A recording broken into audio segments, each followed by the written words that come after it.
Dragon SpaceX, you are go to begin the media event.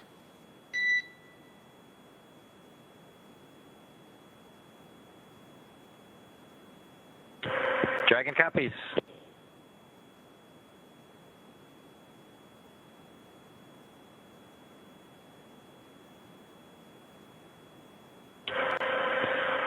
Well, everyone, welcome aboard Dragon.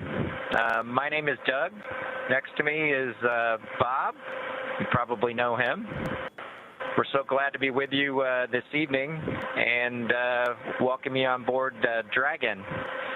Got a couple things we want to talk about first before we kind of show you around. The first is kind of a tradition we've had over the years with spacecraft going way back to the Mercury era. And then a tradition that's been carried on ever since with all our space vehicles, including the Soyuz. We're given the honor to name this capsule.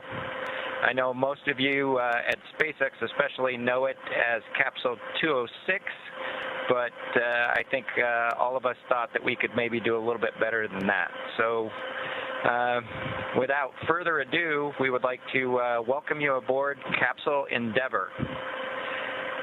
We chose Endeavour for a few reasons. One, because of this incredible endeavor NASA, SpaceX, and the United States has been on since the end of the shuttle program back in 2011. The other reason we named it Endeavour is a little more personal to Bob and I. We both had our first flights on Shuttle Endeavour, and it just meant so much to us to carry on that name. That's what we decided to go with. So we hope you enjoy that name, and once again, welcome on board. Well, good evening, everybody, and welcome aboard Endeavour, the SpaceX vehicle headed to the International Space Station. Today, we accomplished the first flight off the Florida coast in quite some time, and Doug and I were really proud to have an opportunity to be a part of that.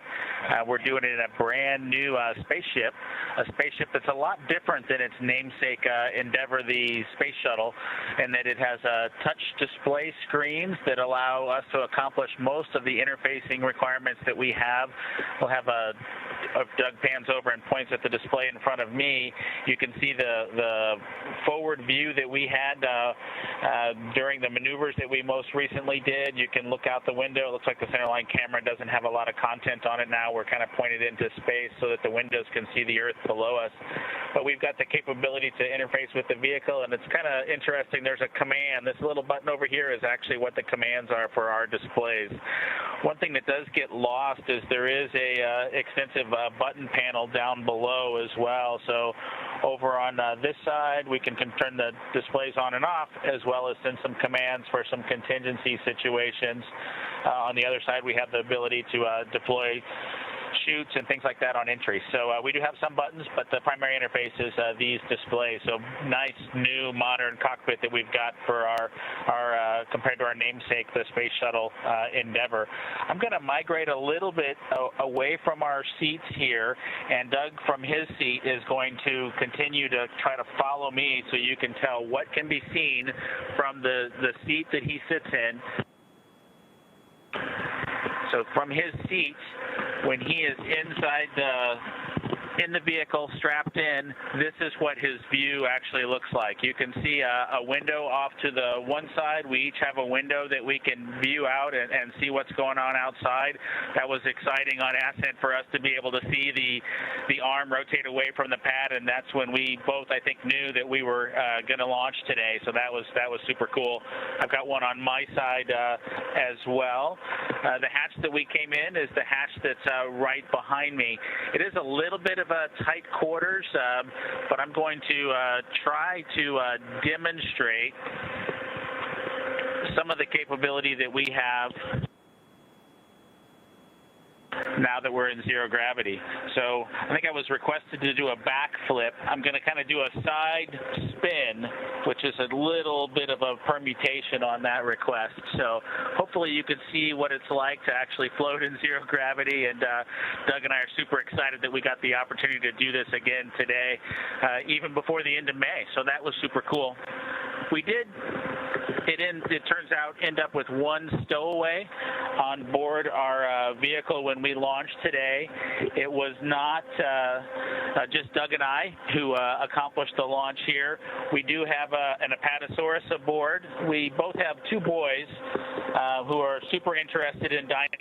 And we collected up all the dinosaurs between the two houses, and Trimmer, the Apatosaurus, got the vote from the boys to make the trip into space today with us. And so that was a super cool thing for us to get a chance to do for both of our sons, who I hope are super excited to see their toys floating around with us on board. I'm sure they would rather be here given the opportunity, but hopefully they're proud of this as well.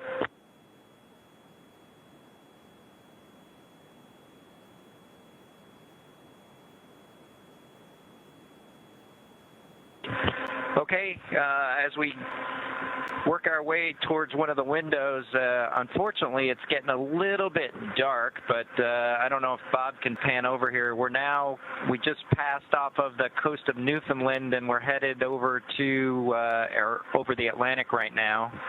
I don't know if you can get a good picture of that.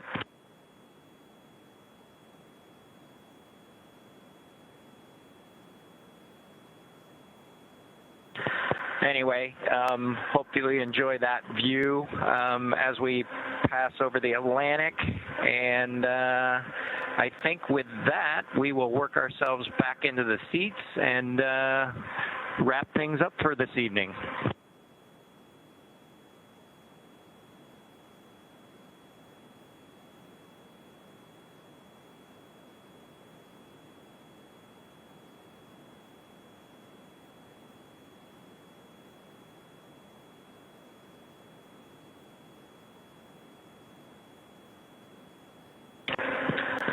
So Doug's there making a nice big smile for the camera. I hope you enjoyed the trip today with us on board the Dragon capsule Endeavour with our friend Trimmer, the Apatosaurus, and Doug and I. We just would like to thank SpaceX, we'd like to thank NASA, and we'd like to thank the American people for the opportunity today. And we're really proud of the entire team that was able to accomplish human spaceflight again from the Florida coast. Just a wonderful experience. Doug and I are just so proud to be a part of it, and just want to thank everybody who gave us this opportunity and worked so hard to make this happen today.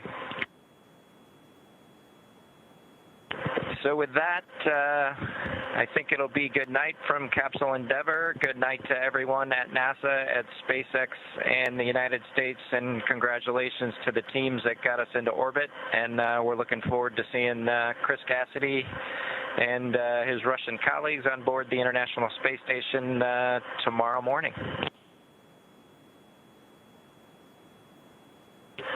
Good night, Megan and Theo. And Karen and Jack.